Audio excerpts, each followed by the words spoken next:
Bueno, un gusto. Bueno, buenas tardes, ¿cómo están?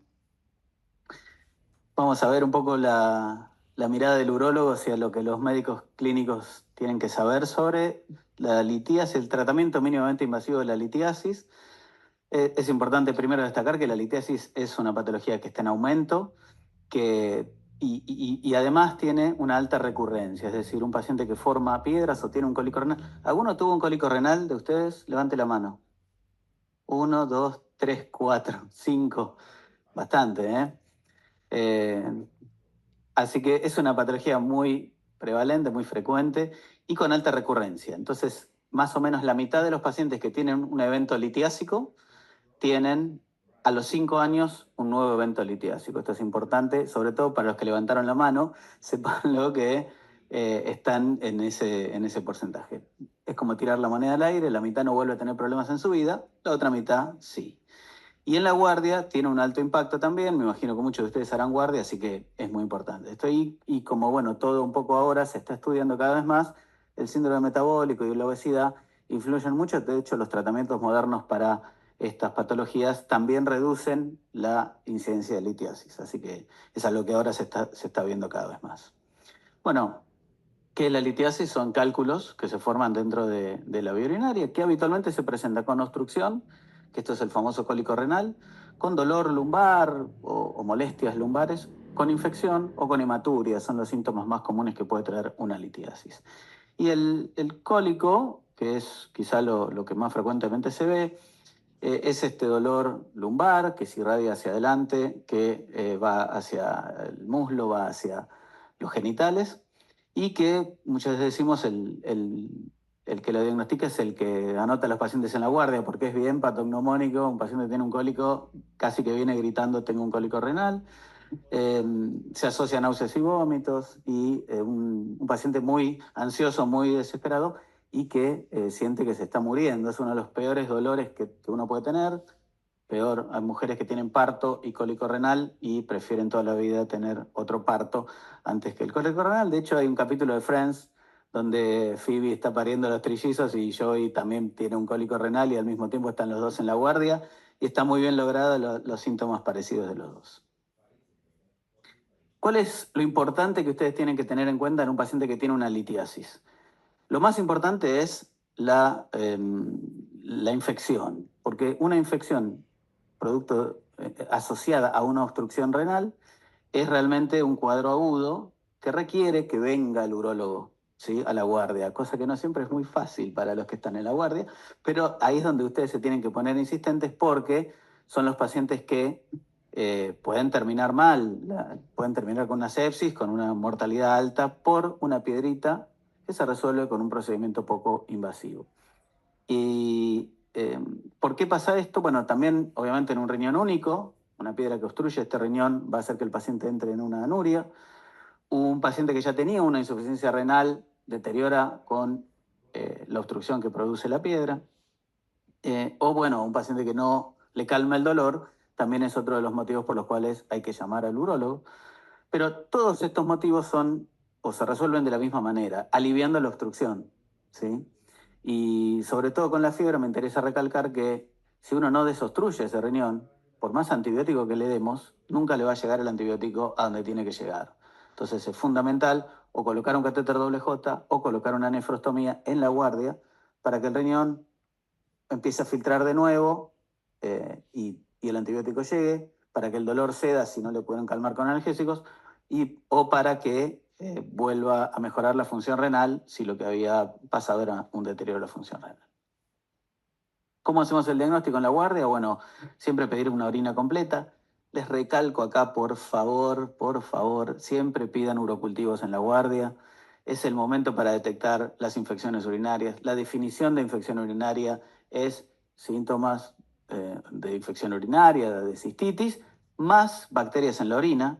Y las bacterias en la orina se detectan con el urocultivo, no con el sedimento. Entonces, cuando están en la guardia y viene un paciente que sospecha una infección, le piden el urocultivo, es un minuto más, es una muestra más de orina o la misma muestra de orina, muchas veces hace las dos cosas y tenemos el diagnóstico, porque es verdad, la gran mayoría de las veces las infecciones se tratan con un antibiótico simple y nada más, pero cuando esto no pasa, y viene el paciente al consultorio de urología a los 3, 4 días y no podemos, nosotros estamos sin saber realmente qué es lo que tenía, si tenía una infección, si tenía una piedra en el uréter que le generó la disuria, la urgencia, la polaquiuria, si tenía una cistitis intersticial, no sé, 1000 motivos para tener estos síntomas con un sedimento que puede ser a veces no del todo normal, pero no es una infección urinaria, ¿sí?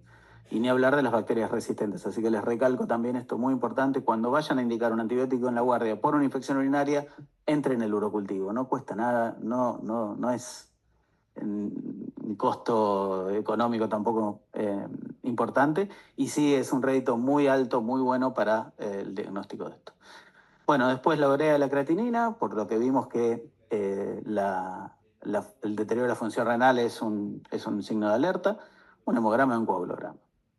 Después los estudios por imágenes. El primer estudio que le pedimos en la guardia es una ecografía, que es rápida, que es sin radiación, y luego ante una uronefrosis o ante la presencia de una litiasis en la ecografía, le vamos a pedir la tomografía de abdomen y pelvis sin contraste. En las guardias hoy en día están en todas las guardias, y también está bueno que el paciente ya vaya al urólogo con la tomografía ya hecha para que después nosotros ya podamos resolverlo y no tener que estar pidiéndole el estudio.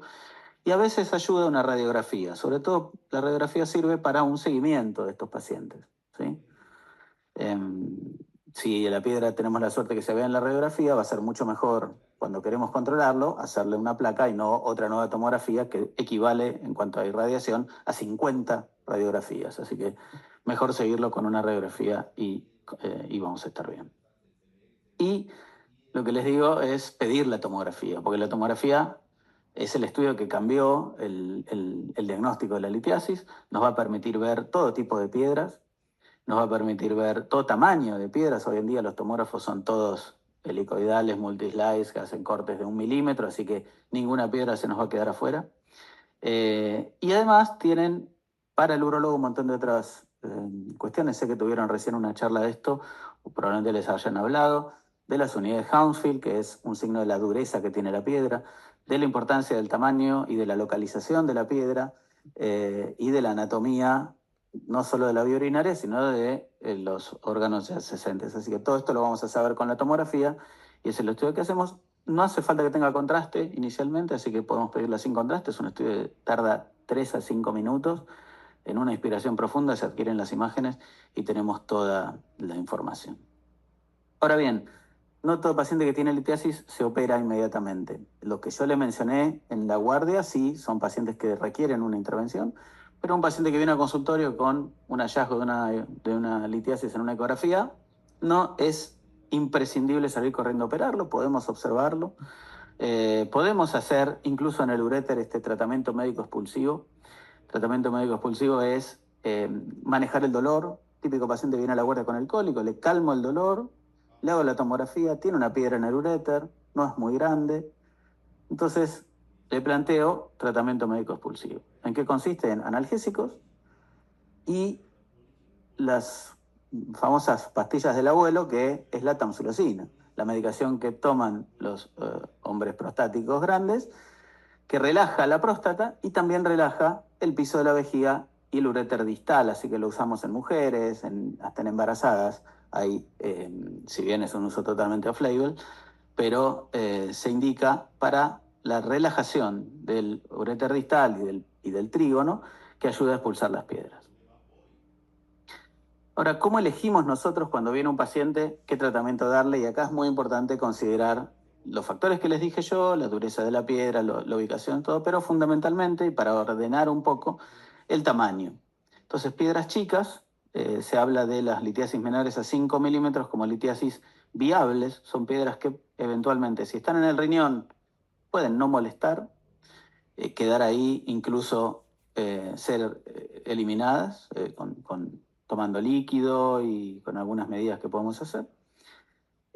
O si están en el uréter, también salir. Más o menos el 70% de las litiasis que están en el uréter, que miden menos de 5 milímetros, salen solas en 7 a 10 días.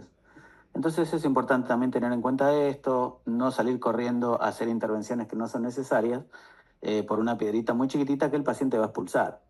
Obviamente este tratamiento médico expulsivo que les decía se corta si el paciente vuelve a tener un dolor importante o tiene fiebre o deterioro de la función renal, obviamente. Y más o menos uno lo maneja durante 7 a 10 días y en ese lapso tiene que ir a la consulta con el urólogo para que ya el urólogo defina si la piedra, por más que mida 3 milímetros, sigue estando en el uréter, la vamos a tener que ir a sacar.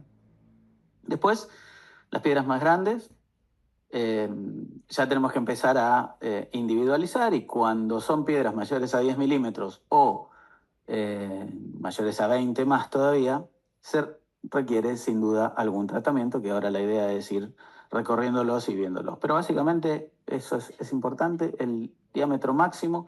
Ahora se está hablando mucho también del volumen de la litiasis, porque seguramente lo vieron cuando vieron las imágenes en tomografía.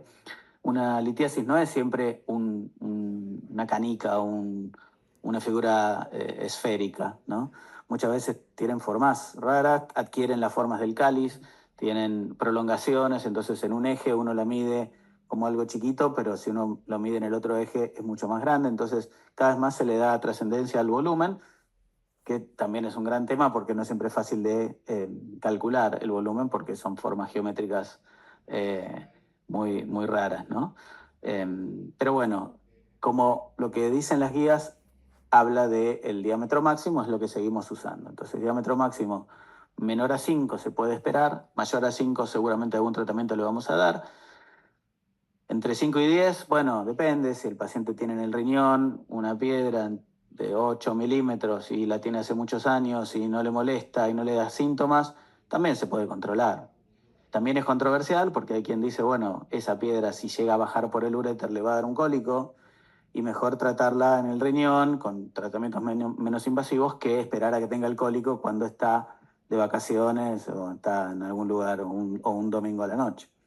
Así que es un tema. Pero sin duda las que son mayores a 10 requieren un tratamiento. Ahora bien, los tratamientos que hay disponibles son básicamente 3. Y acá tenemos un trabajo de hace ya unos años que analizó cuántos procedimientos iban haciendo año a año de cada uno de estos 3 tratamientos. Entonces tenemos la línea verde de abajo, es la cirugía percutánea. Ya vamos a ver bien de qué se trata, pero es la cirugía quizá más agresiva que hacemos nosotros para tratar piedras. La línea roja es la ureteroscopía, es la siguiente en agresión, un poco menos agresiva, que es entrar por el uréter, llegar hasta la piedra y romperla. Y la que está en azul es la litotricia extracorpórea, es directamente desde afuera del cuerpo romper la piedra. Y como ven en el gráfico, con el tiempo la litotricia extracorpórea, que hace muchos años, en los años 90, fue el gran boom y parecía que iba a resolver la litiasis sin nada, sin ninguna agresión o ningún problema para el paciente, su uso fue disminuyendo por un montón de factores económicos en gran parte, presión de la industria en gran parte. No sé, ¿saben, por ejemplo, cuántos equipos de litotricia hay en el país a nivel público? Trabajan en hospitales públicos, ¿no? Bueno, uno en Córdoba, en el Hospital de Clínicas de Córdoba. Supuestamente están instalando uno en el Durán. En el Clínica se nos rompió el nuestro y quedamos sin equipo. Es decir, es un tratamiento que es muy bueno, pero no tiene la difusión que debería tener. Este es un trabajo más moderno que muestra exactamente lo mismo, como la línea azul, que es la ureteroscopía, se está empezando a comer el terreno de lo que es la litotricia y el terreno de lo que es la cirugía percutánea.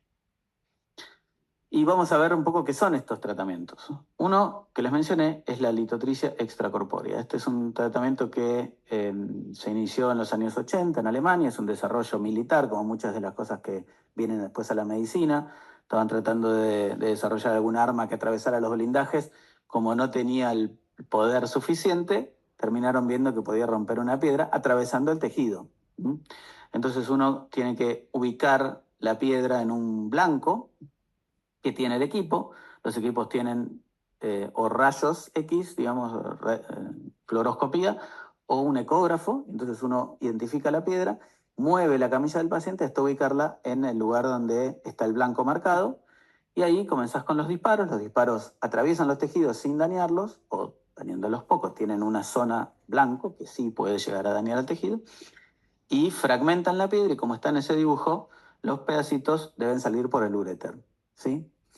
Esto fue una verdadera revolución. Piensen, en esa época lo que había era una gran incisión, abrir el riñón como un pancho y arrancar las piedras, y el riñón quedaba destrozado. Entonces se empezó a hacer litotricia, se empezó a hacer litotricia a todo el mundo. Y ahí aparecieron las complicaciones porque, como está en ese dibujo, si uno le hace litotricia a semejante masa litiásica, los fragmentitos después es difícil que salgan y puede haber las complicaciones de la litotricia. ¿Cuáles son las ventajas de este método? La ventaja quizá más importante es lo poco agresivo que es. Es un método que se hace con analgésicos, le damos tramadol y ketorolac y nada más. Viene el paciente caminando de su casa, se acuesta en la camilla, termina el procedimiento que demora media hora, 40 minutos, se levanta y se va, ¿sí? Es realmente ambulatorio. Y las complicaciones son muy leves, puede haber un hematoma, es muy raro, realmente raro, o alguna infección, pero es realmente un método muy bueno y muy poco agresivo. ¿Cuáles son las desventajas? Que el éxito no es tan alto. Muchas veces las piedras son duras, muchas veces el tejido que hay que atravesar es mucho. Si un paciente es gordo, tiene más de 10 centímetros, o no gordo, tiene más de 10 centímetros entre la piedra y el exterior, medido en la tomografía, es un parámetro que me habla eh, de pocas chances de éxito. Lo mismo si la piedra tiene más de 1000 unidades de Hounsfield, es una piedra dura, tiene pocas chances de éxito. Y si la piedra está ubicada en el cáliz inferior, que es donde muchas veces están las piedras, también tiene pocas chances de éxito porque la litotricia rompe la piedra, pero después los fragmentos tienen que salir. Y al salir tardan muchas veces. Entonces los pacientes se hacen el estudio, hay que esperar 15 o 20 días, repetirle una imagen. Si en esta imagen persiste la piedra, se puede hacer una segunda sesión. Es otra vez, y por ahí están un par de meses haciéndose el tratamiento de una litiasis pequeña que por ahí nunca les dio molestias como esas piedritas que estábamos hablando, ¿no? Entonces esto también hay que tenerlo en cuenta y sobre todo cuando uno habla con el paciente, ver si el paciente está dispuesto a estar un tiempo haciendo el tratamiento o si requiere, no sé, me voy de vacaciones en un mes, bueno, resolvámoslo, seamos más resolutivos. Estas piedritas que tienen que bajar pueden tapar el conducto y eso ocurría mucho inicialmente cuando rompían todo tipo de piedras muy grandes, se generaba un cólico renal después eh, del procedimiento. ¿Y en qué casos está indicada la litotricia? Por esto mismo, porque los fragmentos tienen que ser pequeños para salir, en piedras menores a 15 milímetros. Eso está en las guías. Si rompemos piedras mayores a 15 milímetros, es muy probable que tengamos complicaciones. Lo cierto es que en general hacemos piedras más chicas todavía, ¿sí? Es raro que hagamos una piedra de 15 milímetros o más de 10 milímetros con litotricia extracorpórea. Ahora, ¿hacia dónde va la litotricia extracorpórea? Fíjense este trabajo, miren el título que le pusieron los guachos, ¿no? Puede un dinosaurio pensar, porque la litotricia extracorpórea se está transformando como en un dinosaurio, ¿no? ¿Y qué hicieron? Eh, Entrenaron un modelo mostrándole videos y señalando en el video dónde estaba la piedra, ¿sí? Y analizando los golpes que le pegaban, si el golpe era efectivamente en la piedra o no, porque los golpes que uno pega, el riñón está constantemente moviéndose con los movimientos respiratorios. Entonces, algunos de los golpes, son 3000 golpes que disparamos durante el tratamiento. Algunos de los golpes pegan en la piedra, otros pegan en el tejido renal. No lo dañan gravemente, pero sí, por eso se puede producir un hematoma, por ejemplo, ¿no? Entonces, bueno, estos entrenaron al modelo indicándole en qué momento le golpeaban y no. Y bueno, segmentaron las imágenes eh, y testearon después en 9 pacientes que ya habían hecho el tratamiento, ¿no? Y vieron que aproximadamente la mitad de los golpes pegaban en la piedra y la otra mitad no. De los 3000 golpes, 1500 eran efectivos y los otros no. Cuando le aplicaron al modelo, el modelo decía en qué momento disparar. Y en esa situación mejoraron un 75% y disminuyeron los impactos erróneos. Es decir, hay un lugar para la litotricia extracorpórea, para la inteligencia artificial, para mejorar un tratamiento que es muy poco agresivo, que es bien aceptado por los pacientes porque ni anestesia lleva, pero que tiene la pata, el problema de la poca efectividad. Bueno, quizá con estos abordajes podamos mejorar. Y sumado a esto, hay sistemas que focalizan automáticamente la piedra. Uno le hace la ecografía al paciente, En la ecografía, en la pantalla del ecógrafo, marca dónde está la piedra y el equipo solo moviliza al paciente hasta ubicarlo en la posición adecuada. Así que, ¿qué tan cerca estamos de prácticamente hacer la litotripsia en forma autónoma, donde uno va, le pone, le marca dónde está la piedra y después encima con una inteligencia artificial que diga en qué momento tiene que largar el golpe y en qué momento no largarlo? Bueno, estamos en ese camino y creo que estas cosas pueden llegar a hacer que mejore la tasa de éxito de la litotripsia y disminuyan las complicaciones, porque también las complicaciones dependen de los disparos que no pegan en donde tienen que pegar. El siguiente tratamiento que les mencioné es la ureteroscopía flexible. Consiste en ingresar por la uretra, pasar por la vejiga, el uréter y llegar hasta el riñón y tratar una piedra que está en el riñón. Se llama de distintas maneras: ureteroscopía flexible, cirugía intrarrenal retrógrada o en inglés las mismas siglas, RIRS. Esto fue un desarrollo que vino de la mano de la tecnología. Cuando se empezaron a hacer los equipos flexibles, se empezó a poder explorar la vía urinaria, moviendo la punta del equipo, llegando a ver toda la vía urinaria. Y luego aparecieron los láseres en la urología y fue el gran boom también de la cirugía endoscópica. Entonces uno a través de este equipo puede colocar una fibra de láser y teniendo la piedra delante, fragmentarla. Y meter por este mismo equipo canastillas o guías, lo que uno quiera poner, para llegar y agarrar los fragmentos. ¿Cuándo hacemos esta ureteroscopía? En los mismos pacientes, básicamente, que la litotripsia extracorpórea. ¿Sí? Compiten bastante en la indicación de los pacientes. La idea es que si uno hace piedras muy grandes con ureteroscopía va a tener que estar mucho tiempo trabajando y probablemente esto genere riesgo de lesión en el uréter y riesgo de infección, porque todas estas piedras en gran medida están infectadas. Así que lo ideal, el caso ideal para esto es también las litiasis menores a 15 milímetros. ¿En qué consiste? A ver si correstan. Sí. ¿En qué consiste el procedimiento? Como para que ustedes lo vean, porque me parece importante también que ustedes entiendan de qué estamos hablando cuando decimos le hacemos una ureteroscopía. ¿Sí?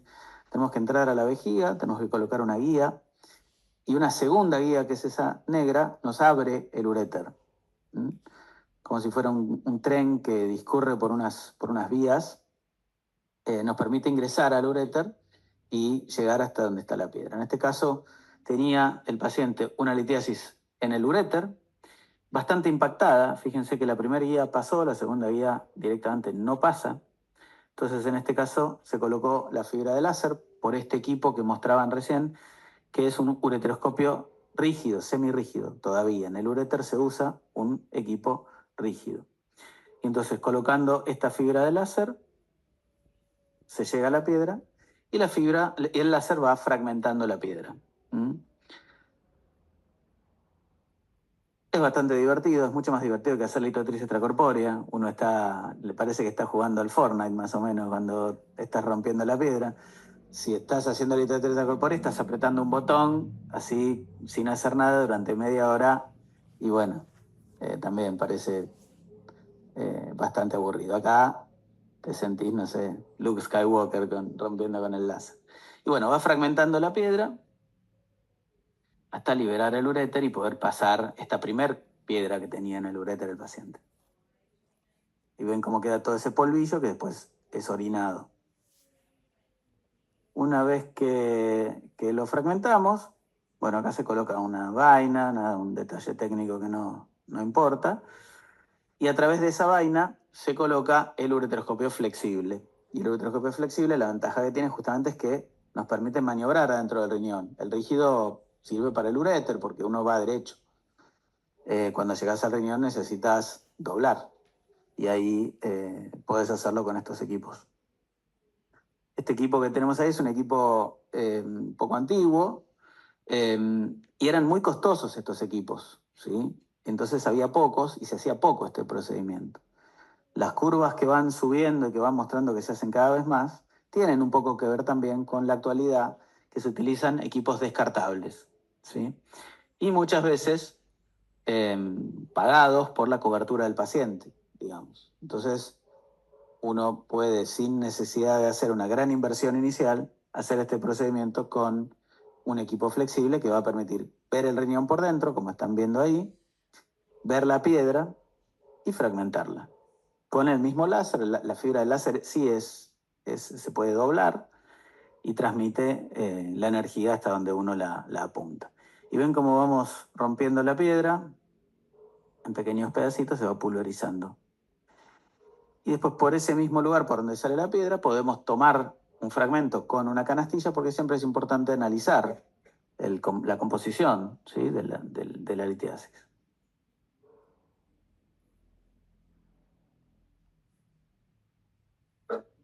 Ahí se exploran todas las cavidades, se ve esta otra piedra.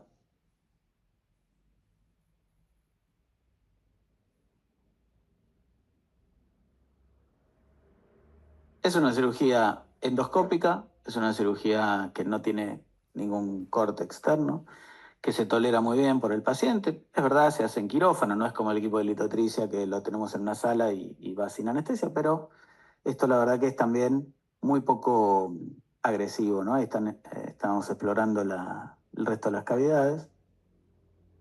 Y entonces, ¿cuáles son las ventajas de la ureteroscopía?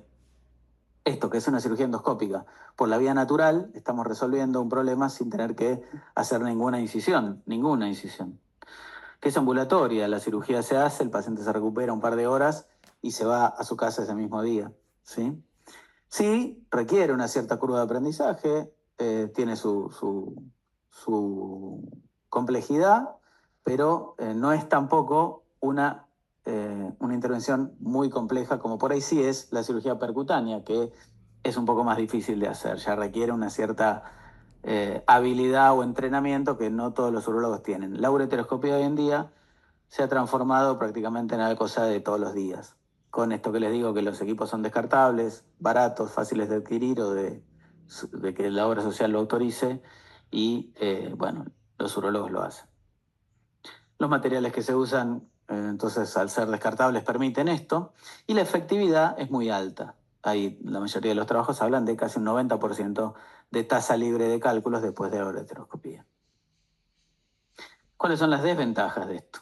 Y básicamente las complicaciones. Las complicaciones tienen que ver con la infección. El gran enemigo de la litiasis, del tratamiento de la litiasis, es la infección. Las piedras muchas veces tienen un biofilm con bacterias y al uno fragmentar la piedra, este biofilm se activa y puede dar sepsis, puede dar cuadros también bastante complejos. Y si uno está mucho tiempo trabajando dentro del uréter con esas vainas, con esos equipos, luego puede estenosarse el uréter. Y esto sí es un problema, y es un problema que se ve cada vez, está viendo cada vez más, porque cada vez se está haciendo más ureteroscopía, como les mostré en esos gráficos. Entonces, el riesgo de encarar cada vez más piedras más grandes va a hacer que estemos más tiempo trabajando y que finalmente podamos lastimar el uréter y después sea un gran problema. Y otra cosa importante es que muchas veces después de la cirugía requiere un catéter doble J. Catéter doble J es esta derivación urinaria interna que ayuda a drenar la orina y a evitar el cólico después de la intervención. Se coloca, en el caso de la guardia, por el costado de la piedra, en inglés le dicen stent, lo mismo que el stent del corazón, hace que la sangre en el corazón y en el caso de la orina vuelva a fluir. Y cuando la ponemos después de un catéter doble J, después de una ureteroscopía, lo hacemos, como yo le digo a los pacientes, como un yeso en una fractura, para que el uréter no se nos cierre, ¿sí? Pero muchas veces dejamos doble J, y el doble J se tolera regularmente. No sé si alguno tuvo un doble J puesto alguna vez. ¿Quién tuvo? De los que tuvieron cólico. Un par. ¿Y cómo fue el doble J? Nada, es así, mira. No, terrible. Sí, son molestos y tienen complicaciones, ¿sí? A este paciente o tanto no le molestaba o se olvidó lo que le tenía o no consiguió dónde sacárselo y se pueden calcificar, se pueden infectar. Entonces, también son un problema dejar un catéter doble J. Pero bueno, dentro de todo las ventajas son mucho más que las desventajas en el caso de la ureteroscopía. Nuevamente, ¿hacia dónde vamos con la ureteroscopía? ¿Qué hay de nuevo? ¿Qué son las cuestiones que están empujando en la ureteroscopía. Bueno, fíjense este trabajo. Usaron una máquina que segmenta, un modelo entrenado en segmentar. Segmentar, cuando se habla de modelos de inteligencia artificial, implica que el modelo pueda analizar las imágenes y pueda elegir dentro de la imagen qué es lo que yo le pregunto, ¿no? Puede decirme, como acá, búscame a Wally, ahí está Wally, y mueve un bracito y me lo señala. Bueno, ¿qué hicieron en este trabajo? Analizaron videos de cirugía y manualmente le marcaron al modelo que estaban entrenando cuáles eran las piedras y cuáles no eran piedras, cuáles eran vía urinaria, cuáles eran una sombra de un cáliz. ¿M? Y además le dijeron de qué era cada una de las piedras de estos videos a la inteligencia artificial. Y entrenaron este modelo y el modelo logró, cuando después le mostraban un video, con un 94% de las veces decir que era una piedra y que no era una piedra.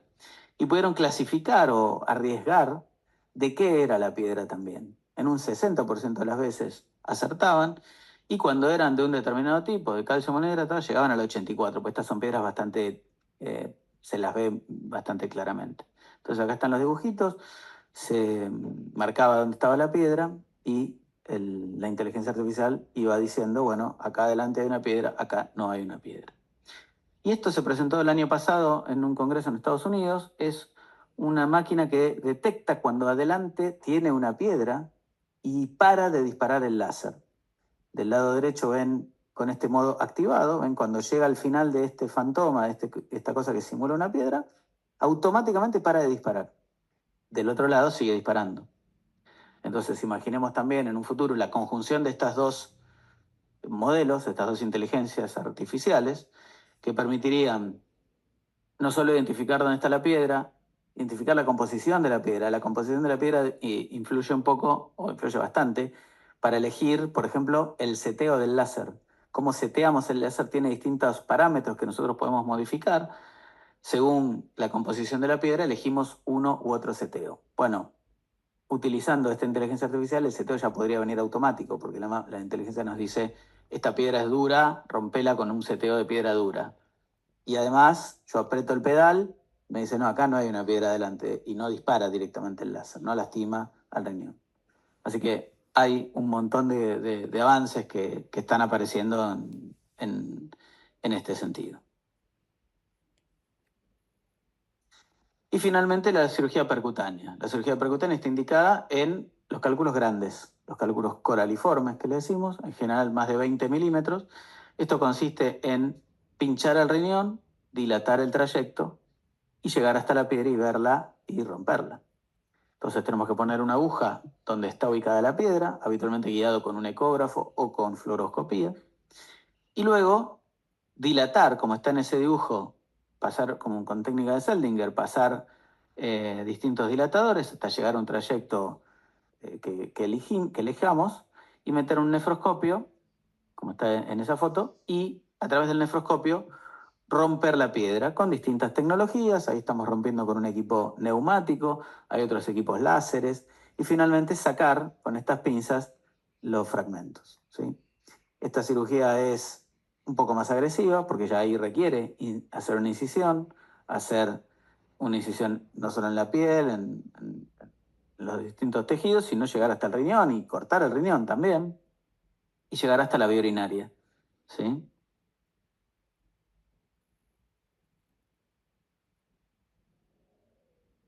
Pero claramente tiene muy buenas ventajas.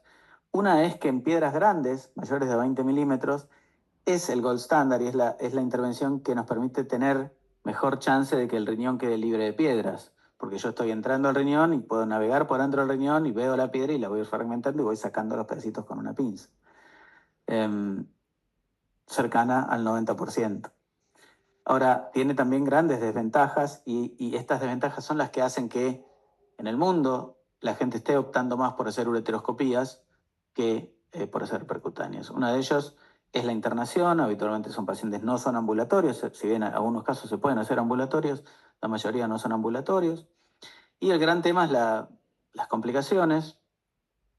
Nosotros estamos pinchando uno de los órganos más irrigados del cuerpo y si lastimamos alguna vena o arteria, nos va a producir un sangrado importante.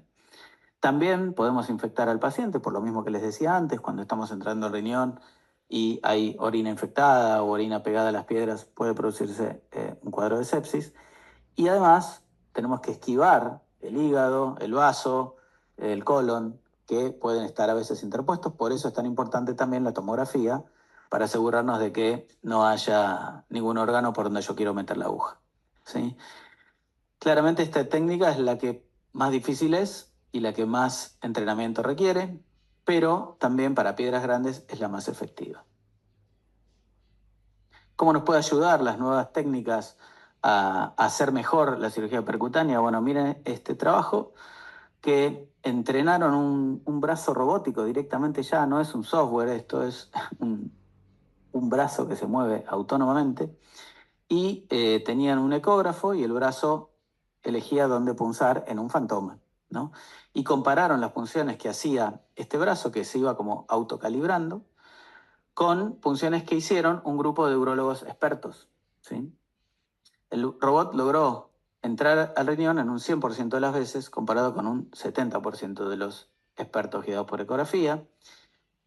Lo logró hacer mucho más rápido, significativamente más rápido que los humanos, y eh, bueno, con mucha más precisión. Este es el Phantom. Entonces, hay seguramente acá para explorar mucho de lo que la cirugía robótica, si querés, puede dar para la cirugía percutánea. Y en líneas generales, hacia dónde vamos en la endourología, como en la urología en general, los robots están pisando cada vez más fuertes. Ya existen robots que hacen ureteroscopías, que sostienen el ureteroscopio y uno con un joystick similar al de una Play mueve el ureteroscopio adentro y va fragmentando la piedra. Y esto nos permite, bueno, irradiarnos menos y con la asistencia de inteligencia artificial, con el software, los software distintos que les mencioné, por ejemplo, este robot tiene una inteligencia artificial que me calcula el tamaño. Yo agarro una piedra con una canastilla y se me pone en verde si esta piedra va a salir por el lugar donde yo entré o no. Se me pone en rojo si no va a salir. O sea, mide el cáliz, el diámetro del cáliz. Yo llego hasta la piedra, agarro la piedra, tiro, porque claro, cuando uno lo hace sin el robot, bueno, tiras si no te viene, entonces no tirás más fuerte. Bueno, soltá la piedra y hace otra cosa, rompela para sacarla. Ahora con esto, con el robot no tenés el feedback sensitivo, digamos, de cuán fuerte puedes tirar. Entonces, sí, tenés la asistencia de inteligencia artificial. Así que hay muchas cosas que vamos a estar viendo en los próximos años, no sé si en Argentina, pero sí en el mundo, tanto para litotricia como para ureteroscopía, como para cirugía percutánea. Y bueno, son las técnicas mínimamente invasivas que se utilizan hoy.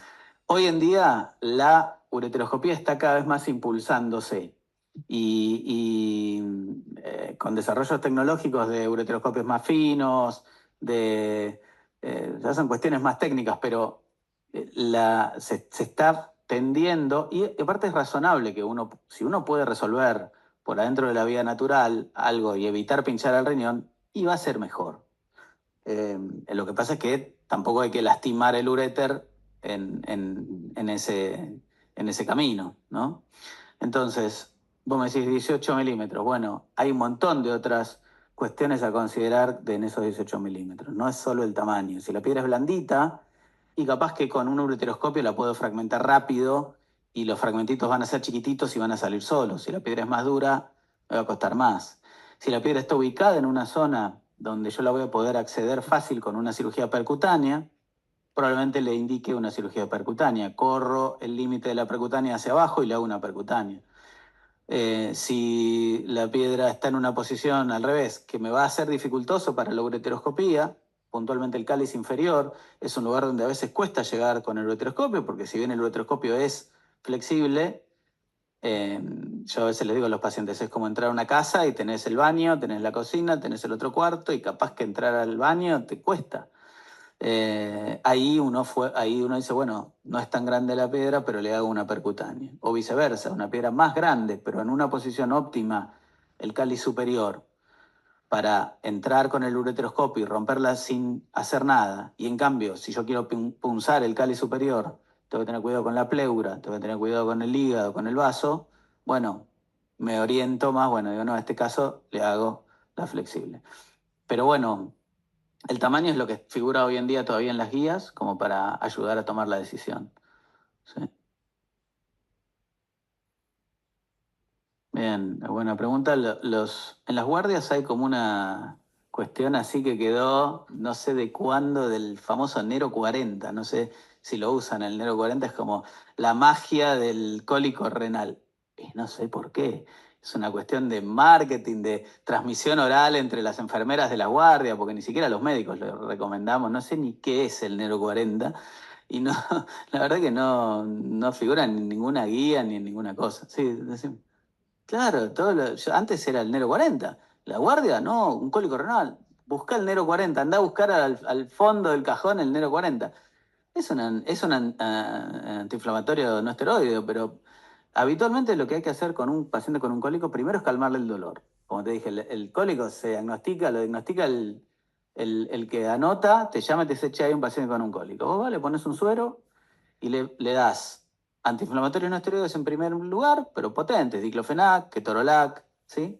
Y otra cosa importante es bajarle la hidratación en agudo.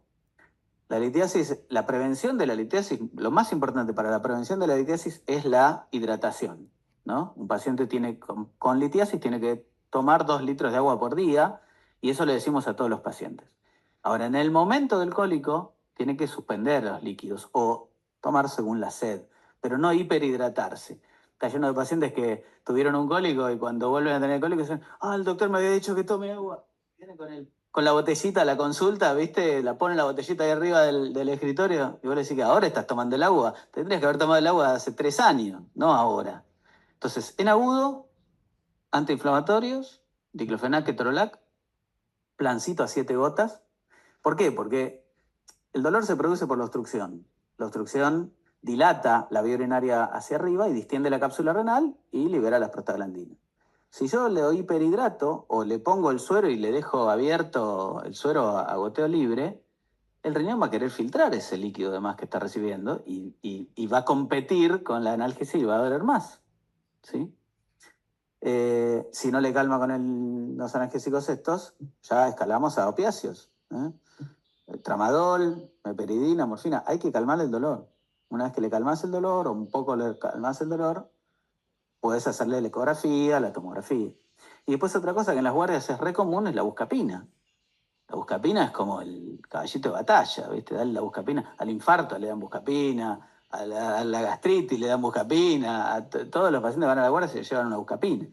Y la propaganda de buscapina es, no sé, tomate una buscapina cuando vas a rendir un examen o cuando te comiste una hamburguesa.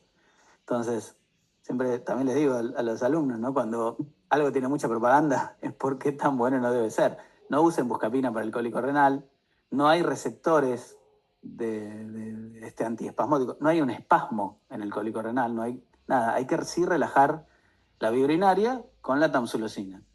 ¿Sí? Entonces, analgésicos, estudios y vemos. Si la piedra es chica, él calma el dolor, le das tamsulosina y le decís venite en 10 días a ver al urólogo y bueno, veremos. Si la piedra es más grande, podés intentar con la tamsulosina que la expulse. Hay pacientes que han expulsado una aceituna, pero en general va a requerir un tratamiento de eso. Bueno, es complicado porque las indicaciones de una intervención aguda, que son colocar el doble J o colocar una nefrostomía también, ¿eh? A veces hay que poner una nefrostomía de guardia cuando está muy tapado, como en el video de la ureteroscopía. A ese paciente no le puedes poner un doble J, no te va a pasar. Entonces le vas a tener que hacer un pinchazo en la espalda y drenar el riñón por la espalda. Si no tenés urólogo, ¿qué haces? Y bueno, es complicado porque la función renal no tenés mucha forma de resolverla si no sale la orina del riñón. Si está muy deteriorada, hasta hay pacientes que han recibido diálisis por piedras en el riñón, y sí, pasa. Pero no tenés mucho más para hacer.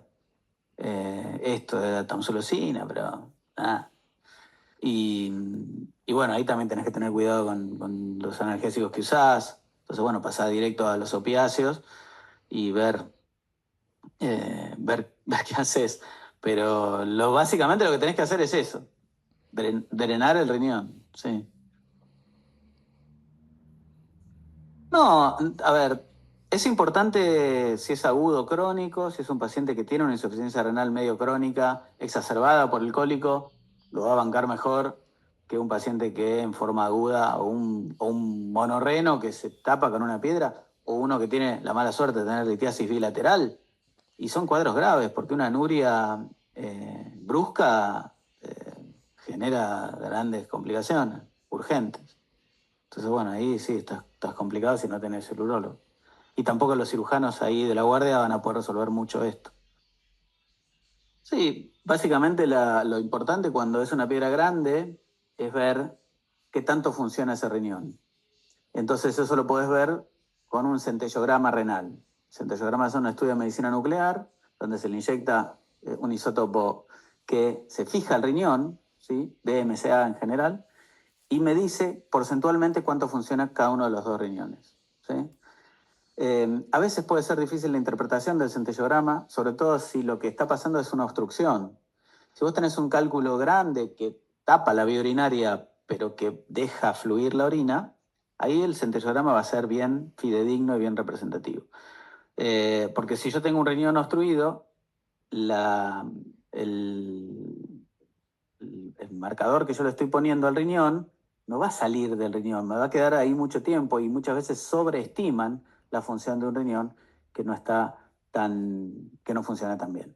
Entonces, cuando nosotros vemos en la tomografía que el parénquima renal está disminuido de tamaño, en general eso es en pacientes más crónicos, que son los que tienen litiasis coraliforme muchas veces, eh, ahí sí, vamos a tener que pensar en la nefrectomía.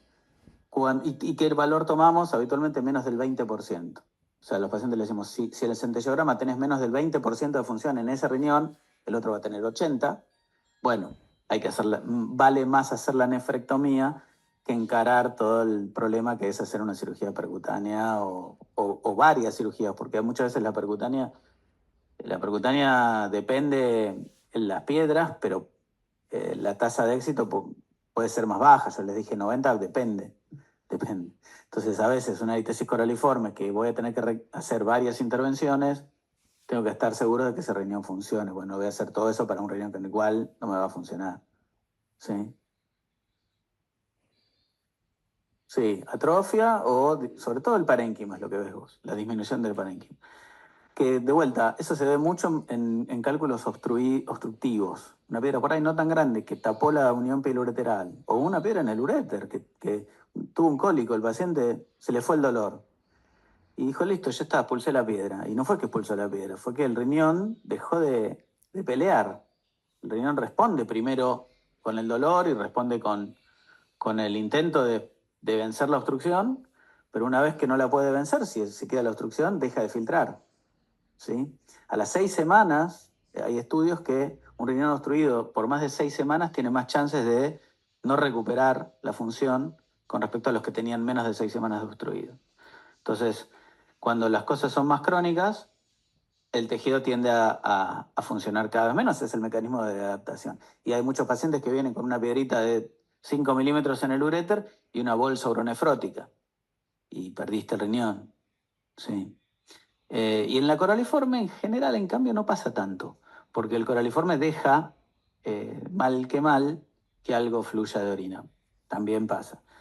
Lo que sí tiene el coraliforme es que como es compleja la cirugía, muchas veces uno dice, bueno, es más fácil sacarle el riñón que hacerle todo lo que le tengo que hacer para limpiar. A veces hay que hacer más de una punción, por ejemplo, o utilizar instrumentales flexibles en combinación con instrumentales rígidos. O sea, son cirugías muy complejas las coraliformes.